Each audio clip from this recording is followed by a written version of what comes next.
បើមិនចង់កើតមានជំងឺមហារីកបងប្អូនទៅជាឆ្ងាយពីអាហារទាំង10មុខនេះ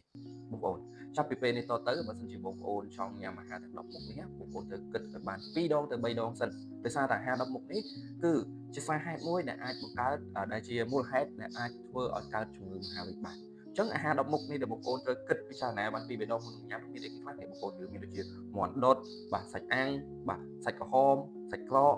សាច់ប្រឡាក់បាទប្រហុកផ្អកបាទជ្រក់នំដុតដំឡូងបំពងហើយនិងមីកំប៉ុងបងប្អូនអាហារទាំង10មុខនេះគឺជាសារហេតុដែលអាចកើតទៅជាជំងឺមហារីកបានដោយសារតែអីបងប្អូនគឺរបៀបចម្អិនហើយនិងការរក្សាទុកម្ហូបអាហារទាំងនេះគឺវាបង្កើនឱកាសនៅក្នុងការកើតជំងឺមហារីកបាននឹងស្ងៀមស្ងាត់តែម្ដងដោយសារតែអីបងប្អូនដោយសារតែនំបំពងនំដុតនៅពេលដែលគេចម្អិនទៅដោយសីតុណ្ហភាពខ្ពស់បងប្អូនគឺនៅពេលហ្នឹងគឺវាបញ្ចេញនូវអាស៊ីតអាគ្រីឡាមីកដែលជាសារធាតុគីមីដែលអាចបង្កទៅជាជំងឺមហារីកបានចំណែកមាន់ដុតសាច់អាំងគឺវាអាចបញ្ចេញនៅធាតុមួយយ៉ាងដែលជាសារធាតុមួយគឺជាសមាសធាតុបំផ្លាញ DNA បងប្អូនហើយវាអាចបង្កទៅជាជំងឺមហារីកបាននៅពេលដែលយើងចម្អិនលើសពីកម្ដៅ350អង្សាសេបាទអញ្ចឹងមាន់ដុតសាច់អាំងនេះគឺក៏ជាអាចយើងនិយាយថាជាមូលហេតុមួយដែលបង្កទៅលើការបង្កើតទៅជាជំងឺមហារីកបានមកផ្លូវដែរបងប្អូនបាទហើយមិនត្រឹមតែប៉ុណ្ណោះបងប្អូនសាច់កែច្នៃបងប្អូនសាច់ក្រកហត់ដកបាទខនគឺវាមានផ្ទុកសារធាតុនីត្រាតហើយនិងនីត្រីតហើយអាសារធាតុហ្នឹងវាអាចប្រែទៅជាសារធាតុនីត្រូសាមីនដែលអាចបង្កទៅជាជំងឺមហារីកពោះវៀនធំផងដែរ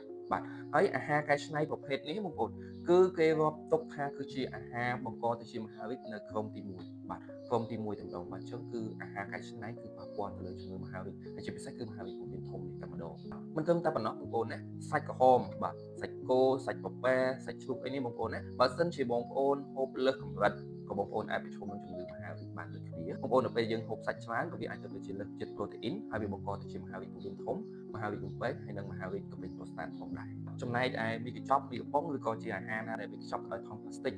ក៏វាអាចប៉ះពាល់ទៅជំងឺមហារីកដូចគ្នាបងប្អូនដោយសារតែអីគឺនៅក្នុងកញ្ចប់ដែលអាហារដែលវាកញ្ចប់ទាំងអស់ហ្នឹងគឺមានបណ្ដុំទៅដោយសារធាតុរក្សាទុកជាតិខ្លាញ់ហើយនិងសារធាតុបន្ថែមរសជាតិអញ្ចឹងយើងដឹងហើយអាហារហ្នឹងវាត្រូវតែមានសារធាតុបន្ថែមទៅលើធ្វើម៉េចរក្សាទុកឲ្យបានយូរហើយមានជាតិខ្លាញ់ដែលយើងជឿថា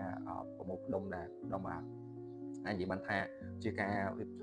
បំលែងបងប្អូនបំលែងអាហារទាំងអស់ហ្នឹងហើយអ្វីដែលពិសេសហ្នឹងគឺបន្ថែមរសជាតិឲ្យវាមានជាតិឆ្ងាញ់ដោយសារតែអីយើងដឹងអាហារកែច្នៃហ្នឹងគឺវាបាត់បង់រសជាតិដែរមកអញ្ចឹងគេត្រូវតែបន្ថែមរសជាតិផ្សេងបន្ថែមមកអញ្ចឹងអាហ្នឹងក៏អាចប៉ះពាល់ទៅលើជំងឺមហារីកបានដូចគ្នាបងប្អូនបាទចុងក្រោយបងប្អូនគឺប្រភេទជ្រក់ហើយនិងអាហារផ្អាប់ប្រៃផ្សេងៗបងប្អូនមិនថាយើងមានដូចជាប្រហុកផ្អកឬក៏ដូចជាត្រីកន្លះអីផ្សេងៗក៏ជាសារហេតុដែលអាចបង្កទៅជាជំងឺមហារីកបានដូចគ្នាបងប្អូនដឹងហើយជំងឺអាហារទាំងអស់ហ្នឹងហើយវាអាចប៉ះពាល់ទៅមហារីកកាពះផងដែរណាមិនត្រឹមតែប៉ុណ្ណោះបងប្អូនណាគ្រឿងសង្វឹងបាទជាតិអាល់កុលដែលមានសារជាតិអេតាណុលនៅក្នុងហ្នឹងក៏វាជាសារហេតុបង្កទៅជាជំងឺមហារីកបានដូចគ្នាអញ្ចឹងបងប្អូនណាមិនមែនត្រឹមថាញ៉ាំអាហារដល់ប្រភេទហ្នឹងឯងមិនអាចឆ្លងជំងឺមិនមានជំងឺមហារីកទេបងប្អូនត្រូវជៀសវាងឲ្យបានអំពីការផឹកគ្រឿងសង្វឹងជាតិអាល់កុលផ្សេងៗផងដែរមិនត្រឹមតែប៉ុណ្ណោះបងប្អូនណាភេសជ្ជៈដែលមានជាតិស្ករហើយនិងកាបូនីដ្រាតបងប្អូនមិនត្រឹមតែបង្កើនសារជាតិស្ករនៅក្នុងឈាមទេតែវាអាចបង្កទៅជាជំងឺមហារីកគ្នានៅពេលដែលយើងភាសាគ្រឿងកំប៉ុងភេសជ្ជៈហ្នឹងទៅហើយនឹងសារជាតិកាបូនីដ្រាតចូលទៅក្នុងរាងកាយទៅបងប្អូនគឺវាធ្វើឲ្យយើងអាចនិយាយបានថាបញ្ហារលាកកោសិកានៅខាងក្នុងរលាកស្វ័យរាងក្នុងហើយក៏ជាសារហេតុដ៏ធំដែលអាចបង្កទៅជាជំងឺមហារីកបានយ៉ាងលឿនផងដែរអញ្ចឹង